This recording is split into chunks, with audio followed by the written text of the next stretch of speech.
డబ్బు, అనారోగ్యం, ఉద్యోగం, వ్యాపారం, అప్పులతో బాధపడుతున్నారా? మీకోసమే launch your future program. Hello Ram గారు. హాయ్ నారాజు.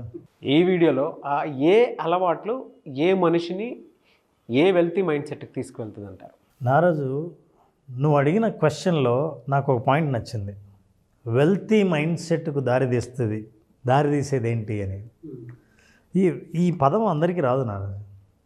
వెల్తీ మైండ్ సెట్ అనేది మనకు వచ్చే జనరల్గా ఆలోచన ఏంటంటే మనీ మైండ్ సెట్, రిచ్నెస్, ఇవి మూడు డబ్బులు నీకు తీసుకురావు. ఎందుకంటే మనీ అనేది ఒక మెటీరియల్, వస్తువు, ఒక టూల్. కానీ మనీ ప్రొడ్యూస్ చేసేది, డెవలప్ చేసేది, అవుట్కమ్ని ఇచ్చేవి చాలా ఉంటాయి. దాన్ని మీరు ఆలోచన చేయలేకపోతే మనీ మీ దగ్గర వచ్చి ఊరికే కూర్చోదు. తర్వాత రిచ్ అంటే ఏంటంటే నా దగ్గర డబ్బులు ఎక్కువ ఉన్నాయి అని. ఏమవుతాయి? ఉన్నాయి. వెల్తీ అనేది ఇందాక అడిగా, వెల్తీ మైండ్ సెట్ అనేది. వెల్తీ అనేది ఇది ఏం చేస్తోంది మనీ మీ జీవితంలో అన్నది. అది మన జీవితానికి మనకు ఉపయోగపడేటట్టు ఆలోచన చేయకపోతే మీరు ఎంతసేపు రిచ్, మనీ దీని గురించి మాట్లాడతాం. కానీ ఒరిజినల్గా వెల్తీ పీపుల్ ఎలా ఆలోచిస్తారు, వాళ్ళ స్టేటస్ ఎలా ఉంటుంది?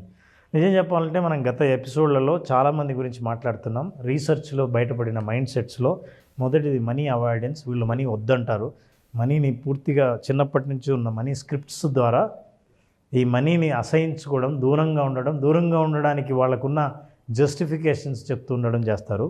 రెండో కేటగిరీ మనీ ఫోకస్, మనీని పూజ చేస్తుంటారు, మనీనే ఆరాధిస్తుంటారు, మనీ గురించే ఎప్పుడు ఆలోచిస్తుంటారు. అలాంటి వాళ్ళకి ఆలోచిస్తున్నారు కాబట్టి మనీ రాదు, ఆ మనీ డెవలప్ కాదు. వాళ్ళ స్టేటస్ ఎలా ఉంటుందో మనం మాట్లాడుకున్నాము. తర్వాత స్టేటస్ పీపుల్.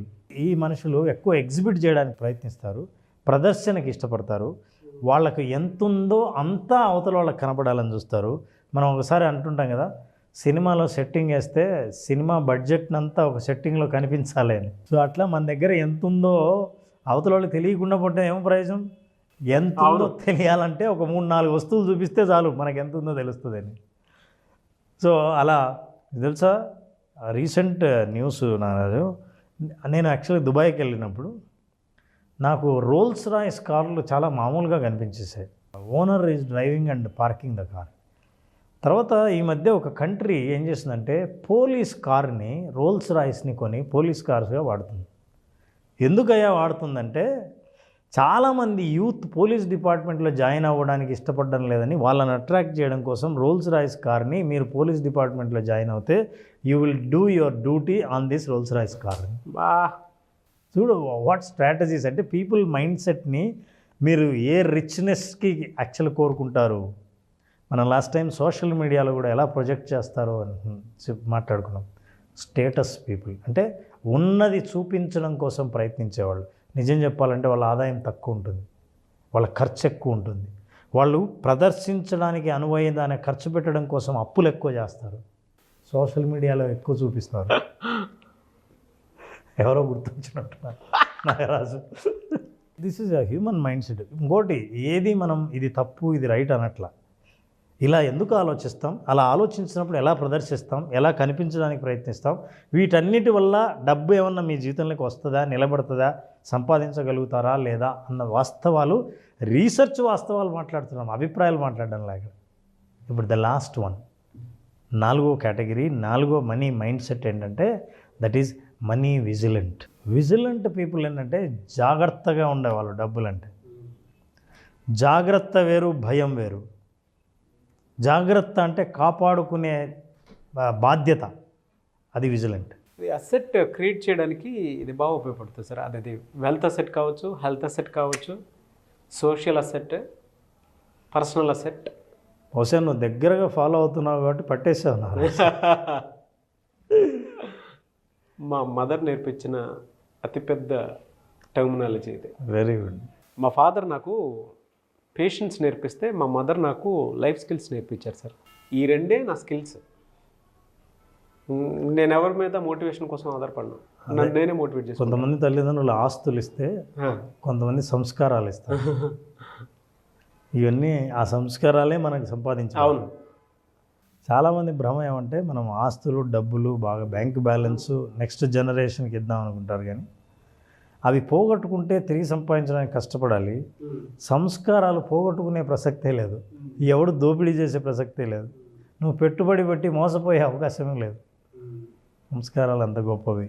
వీళ్ళకు కూడా వాళ్ళకున్న సంస్కారాలు ఏంటో ఆ సంస్కారాలు వాళ్ళని ఎలా సంపాదించి పెడుతున్నాయో చూద్దాం.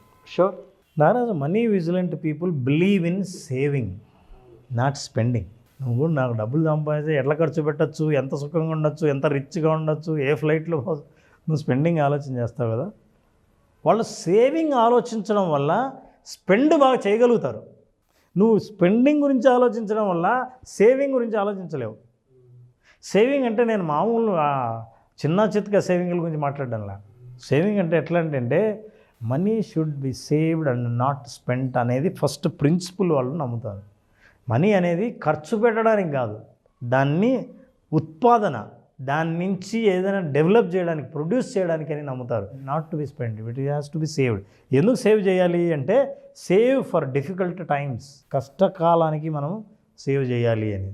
అంటే వీళ్ళ నమ్మకంలోనే ఫిలాసఫీ మారిపోతుంది. డబ్బు ఉంటుందా లేదా పోతుందా అన్న భయం కాదు, ఉన్న ప్రతి డబ్బును ఎలా సేవ్ చేయాలని ఆలోచించడం వల్ల దాని ప్రయోజనాలు ఎట్లా పొందుతున్నారు వాళ్ళు అంటే దే బికమ్ నర్వస్. వాళ్ళ దగ్గర ఆ ఎమర్జెన్సీ కోసం దాచుకున్న డబ్బు లేదు అని అంటే వాళ్ళకు మామూలు టెన్షన్ కాదు. అసలు మనది ఎమర్జెన్సీ లేదు, ఎమర్జెన్సీ లేదు, ఉన్న డబ్బు మొత్తం ఖర్చు పెట్టి వాడేసి అప్పులు చేసి క్రెడిట్ కార్డును కూడా వాడేసే మనం. So we need to understand, జనరల్గా ఏ మైండ్ సెట్ అయినా సరే ఈ మైండ్ సెట్లో ఉన్నవాళ్ళు, మనీ విజిలెంట్ మైండ్ సెట్లో ఉన్న వాళ్ళు ఏం చేస్తారంటే ఎమర్జెన్సీ కోసం రిజర్వ్ చేసిన అమౌంట్ను వాడాలంటే భయపడతారు. ఎస్, ఇది దానికే రిజర్వ్ చేయాలి ఉండాలని. అంటే జాగ్రత్త పరులు. పిసినారికి జాగ్రత్త పరుడికి చాలా తేడా ఉంది. అవసరానికి కూడా ఖర్చు పెట్టని వాడు పిసినారి. అవును. ముందు సేవ్ చేసి ఆ తర్వాత ఖర్చు పెట్టేవాడు vigilant. Look at this, the goal is to be rich, not look rich. రిచ్గా కనపడ్డం కదా, అంత రిచ్గా కనపడి అన్ని ప్లాటినం అన్నీ వేసుకున్నాడు కదా, అతని worth is a very popular person, celebrity, $30 million. ఈయన సైలెంట్గా ఊరికే అందరికీ తెలుసు, గుర్తుపడతారు పెద్ద ఆయన. ఎంత అనుభవించినా, ఇప్పటి నుంచి బాగా అనుభవించినా చచ్చిపోయే లోపల ఎంజాయ్ చేయొచ్చు. He believed in we need to save money, invest money అని. Net worth $83 billion. You don't believe, భారతదేశంలో $1 billion కంపెనీ అంటే అది చాలామంది ఆ కంపెనీ గురించి మాట్లాడుకుంటారు. ఒక వ్యక్తి ఆస్తి $83 billion. ఈ ఇమేజ్ చూస్తే నాకు కొన్ని కంపారిజన్స్ బలంగా అలా తిరుగుతున్నాయి సార్. చెప్తాను మీకు. నేను పావలా ఇచ్చే సౌండ్ ₹10 ఇవ్వదు. కరెక్ట్గా. అంటే దాని లెవెల్ వేరే. కొన్నిసార్లు అంటే మనం చూసేటప్పుడు ఏమీ లే నాకు ఎగిరెగిరి పడుద్ది, అన్నీ ఉన్న నాకు అణిగిమణి ఉంటుంది చెప్పడానికి బెస్ట్ స్టోరీ ఇది. పర్ఫెక్ట్ ఎగ్జాంపుల్ మన తెలుగులోనే ఉంది అది. అవును. అండ్ ఇంకొకటి, మనం కొన్నిసార్లు చూస్తూ ఉన్నాం, ఏ స్టార్ని కనుక మనం చూసినా, ఎంత పెద్ద ఇదున్నా కూడా, స్టార్డమ్ ఉన్నా కూడా కామ్గా ఉంటారు. బిలో కేటగిరీలో ఉండేటువంటి వాళ్ళకి కొంతమందిని మనం చూస్తే బిహేవియర్ వరస్ట్గా కనిపిస్తూ ఉంటుంది మనకి. యాటిట్యూడ్ ఉంటుంది.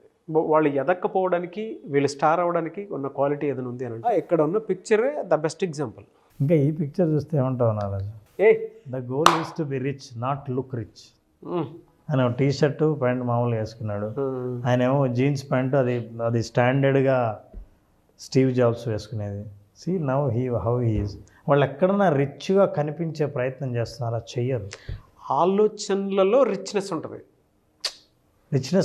వాల్యుయేషన్ ఉంటుంది సార్. అసలు నాకు కనపడకపోతే నన్ను ఏమనుకుంటారో అనే అంత లో కాన్ఫిడెన్స్ ఉన్న మనుషులు కాదు. యాక్చువల్గా మీరు వెల్తీ పీపుల్ అంటే, రిచ్ పీపుల్ అంటే రిచ్గా కనపడే వాళ్ళు కాదు. ఎందుకంటే ఇంకోటి తెలుసా, రిచ్ వాళ్ళకి అసలు రిచ్గా కనపడేంత టైం ఉండదు. అవును. నేను ఎట్లా చూపించాలా అనేంత టైం ఉండదు. వాళ్ళు యాక్చువల్గా they spend more money on to look like simple person. ఎంత సింపుల్గా ఉండాలో అంత సింపుల్గా ఉండడం చాలా కష్టం. అందుకే వాళ్ళు ఏమంటారంటే లక్ష్యం రిచ్గా కనపడడం కాదు, రిచ్ అవ్వడం. ఆ రిచ్ థాట్లోనే ఒక వాల్యుయేషన్ ఉంటుంది, ఎంపతి ఉంటుంది సార్. అసలు ఆ థాట్, ఆ రిచ్నెస్ అన్నది ఒక డబ్బు గురించే కాదు, ఏ ఆలోచన చేసినా రిచ్గానే ఆలోచన చేస్తారు. అవును 10 మందికి సాయం 10 ఎందుకంటే 1000 మందికి సాయం చేద్దాం అంటారు. అవునవును అందులో రిచ్ అబండెన్స్ ఉంటుంది, వెల్త్ ఉంటుంది. కొంతమంది రిచ్ పీపుల్లో మనం చూస్తే మనీ ఒకటే కనిపిస్తుంది. అంటే వాళ్ళు ఎప్పుడు సక్సెస్ఫుల్ పీపుల్ అని చెప్పేసి, అంటే నేను బిజినెస్ మ్యాన్ అని ట్యాగ్ వేసుకుంటారు కానీ మైండ్ ఉంటుంది కానీ హార్ట్ ఉండదు. అందుకే నారాజు నేను మన ప్రేక్షకులకి ఈ వాస్తవాన్ని కనుక మీరు ఒప్పుకుంటే రిచ్గా కనపడడం కాదు, రిచ్గా అవ్వడం చాలా ముఖ్యం అని మీరు నమ్మితే ఎస్ అని టైప్ చేయండి. That's why I said type yes if you agree that this is right. Fantastic sir. నాకు ఈ పిక్చర్స్లో చాలా విషయాలు గుర్తొచ్చాయి. ఈవెన్ నేను రెగ్యులర్గా నన్ను నేను మోటివేట్ చేసుకోవడానికి కూడా నన్ను నేనే కొన్నిసార్లు చూసుకుంటూ ఉండాలి. అంత అవసరం లేదు మనకి. మన మైండ్లో కంటెంట్ స్టైల్ బాగుందా, కంటెంట్ బాగుందా, స్ట్రక్చర్ బాగుందా అని చూస్తే నేను వేసుకున్న ఆహార్యం మీద కానీ దేని మీద కానీ ఫోకస్ ఉండదు. కంటెంట్ మాట్లాడితే చాలు ఆటోమేటిక్గా మనం ఎక్కువ రోజులు గుర్తుంటానే ఇది వస్తూ ఉంటుంది. మనీ యొక్క పర్పస్ కనుక మైండ్లో ఉంటే నువ్వు రిచ్గా ఆలోచిస్తావు. మనీ మాత్రమే ఉంటే చాలా గ్రీడీగా ఉంటావు. వాళ్ళందరూ మనీకి అంటే money is a by product అని చెప్పేసి నమ్మేటువంటి మనుషులు. ఖచ్చితంగా no doubt money is a tool. Money is a tool. ఇక్కడ మనీ ఈజ్ రిచ్నెస్. అదే ఎంత చూపించాలి అంటే ఆ వర్త్ ఎంత ఉంటుంది ఒరిజినల్గా చూపించేదానికి. చూపించని వాళ్ళ వర్త్ లేదని కాదు, వాళ్ళు ఇలా ఉంటారు. అప్పటి వరకు నేను రిచ్గా ఉండి చూపించుకోవాలంటే చాలు అనుకునేటువంటి ఆలోచన నుంచి నెక్స్ట్ లెవెల్ అనమాట. అంటే రిచ్నెస్ ఎక్కడ ఉండాలి అని అంటే యాటిట్యూడ్లోను, స్కిల్లోను, దాంతోపాటు నీతో పాటు 10 మంది ఎదిగే విధానంలో నువ్వు చూపించే దాంట్లో ఉంటుందని చూపించడానికి the best example. Correct. Rich అయిన వాళ్ళు ఏమో ఆలోచిస్తారంటే నాజు, నేను రిచ్ అయినా అని ఎవరికి చూపించాలో నాకు అర్థం కాదు. నేను రిచ్చే కదా, ఎవరు నన్ను అప్రూవ్ చేయాలి? అవును అవును, నువ్వు అప్రూవ్ చేయాలి, నన్ను యాక్సెప్ట్ చేయాలంటే నేను నారాజు నాగరాజు చూడు ఇన్ని ఉన్నాయి, నేను రిచ్ అని ప్లీజ్ ఒప్పుకో అని చెప్పాలి. ఆ అవసరం మనకు లేదు నిజంగా, because purely rich. And not only that, ఇది రీసెర్చ్ పేపర్. నేను మాట్లాడేవన్నీ రీసెర్చ్ చేసిన ఒక పబ్లిష్ అయిన జర్నల్లో రీసెర్చ్ ఆర్టికల్ నుంచి psychology of wealth, psychological factors associated with high income.